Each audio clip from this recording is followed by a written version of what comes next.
Good afternoon, everyone. My name is Umayma Imbobong from Bachelor of Elementary Education. So today I'll be discussing about financial literacy. So ano nga ba ang financial literacy? So ito ang kaalaman at kakayahan sa paggamit ng pera at iba't ibang pinansyal na kasangkapan upang mapabuti ang ating kalagayan sa buhay. Mahalaga ang financial literacy upang magkaroon tayo ng wastong pag-uunawa sa pag-iimpok, pag-budget, at pag-i-invest at iba pang aspeto ng pera.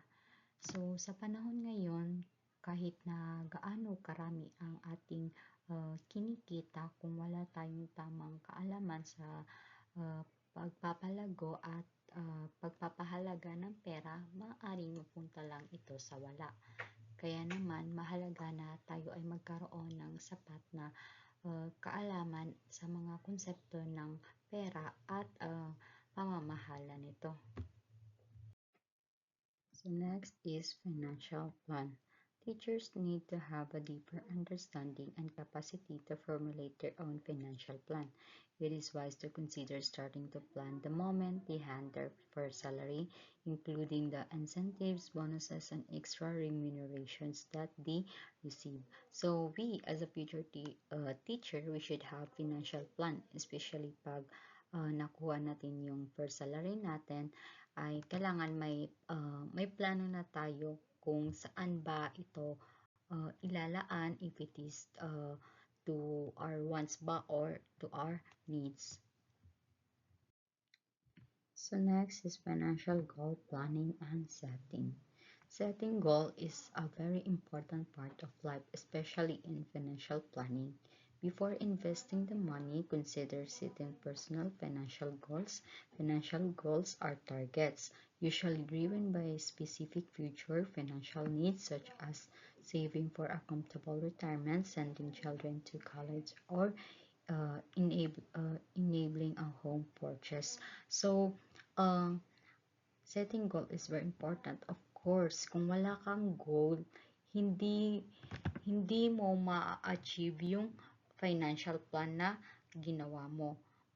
Mas namomotivate ka kasi pag may goal ka, pag nag-set ka ng goal. So, for instance, ang goal mo is to send your child to college is mamomotivate ka na uh, mag mag-ipon kasi you have the goal na isi-send mo yung anak mo sa college, or kaya yung goal mo is para sa comfortable retirement mo. Pag nag-retire ka is at least hindi mo na iisipin yung kung paano yung life mo after you retire. How do I become financially literate? Becoming financially literate involves learning and practicing a variety of skills related to budgeting, managing and paying off debts, and understanding credit and investment products. Basic steps to improve your personal finances include creating a budget, keeping track of expenses, being diligent about timely payments, being prudent about saving money, periodically checking credit report, and investing for your future. So, as what I have said, magiging financially literate kapag may kaalaman at kakayahan ka sa paggamit ng pera. Pag marunong ka mag-manage ng pera mo, pag marunong ka mag-budget, kung ano ba to? Marunong ka mag-ipon. So, that's yan yung way para maging financial literate ka. Next is budget and budgeting. So, ang budget at budgeting naman ang budget ay parang plano kung paano mo gagastusin ang pera mo. While ang budgeting naman ay ang proseso ng paggawa ng plano na yan at pagsunod dito para ma-manage mo ng maayos ang iyong pera. So, halimbawa na lang is kung meron kang kita na 10K, kada buwan, maaari kang gumawa ng budget para sa iyong pangangailangan. So, maaari mong hatiin ang iyong pera sa pang-araw-araw na gastusin, sa including the pamasahe, pagkain, at iba pang pangangailangan.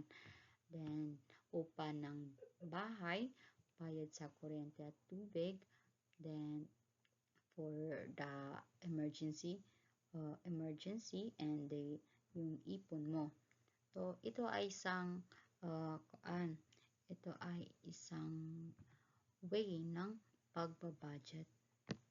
So, budgeting ensure to have enough money for the things needed and those important ones, and will keep one out of debt. So, of course, pag nagbabudget tayo, pag nakabudget na yung sahod natin, at least na-ensure na natin na may nakalaan na budget doon sa mga pangangailangan natin, is hindi na natin makakaiwas na tayo sa pangungutang dahil may nakalaan na tayo na budget doon sa mga kailangan natin bilhin o kailangan natin bayaran. These are the steps to good budgeting.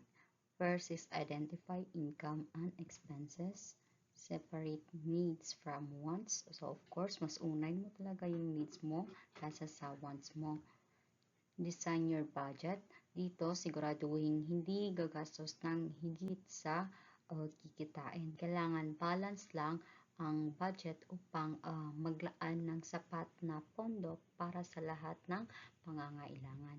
So, next is put your plan into action. So, kailangan magdesisyon ng maaga kung paano gagamitin ang bawat sahod.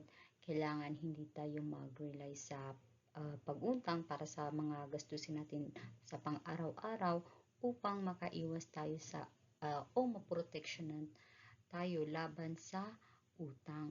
So, next is plan for seasonal expenses. So, dito, maglaan ng pera para sa di inaasahang gastusin upang makaiwas tayo sa pangungutang.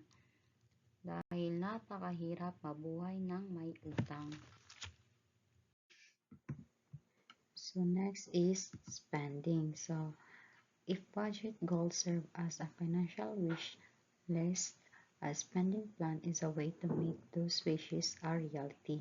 Turn them into an action plan. So, yung budget goals mo na yun yung nagsiserve na financial wish list mo. Then, itong spending is kung paano mo siya gagastusin, kung paano ka gagastos, paano mo gagawin yung wish list mo into an action plan. Savings. In order to get out of debt, it is important to set some money aside and put it into a savings account on a regular basis. Savings will also help in buying things that are needed or wanted without borrowing. So, napaka-crucial talaga ng savings o ng pag-iipon. It helps na para makaiwas tayo sa pangungutang. So, for instance na lang is pag may gusto ka or may gusto kang bilhin or puntahan is hindi mo na poproblemahin kung saan ka kukuha ng pera dahil may ipon ka naman. Hindi mo na rin kailangan mangutang dahil may ipon ka naman, may savings ka naman. So, next is emergency savings funds. Dito sa emergency savings funds, mas mainam na mas maaga is nag-iipon ka na, nagsiset aside ka na ng money para sa emergency fund. Dahil may mga circumstances talaga na hindi natin inaasahan. If may emergency saving fund ka, is hindi mo na po problemahin kung saan ka kukuha ng gagastusin mo para sa circumstances na yon dahil may emergency saving fund ka naman. So, these are the 10 reasons why save money. First is to become financially independent. to save on everything you buy, to buy a home or a car, to prepare for the future, to get out of debt, of course, para makaiwas sa pangungutang, to augment annual expenses, to mitigate losing your job or getting hurt, to have a good life, of course. Napaka-importante niyan. To settle unforeseen expenses and to respond to emergencies. So, these are all sabotable naman. So, I hope you learn from my topic, from my discussion, and I think that would be all. Thank you.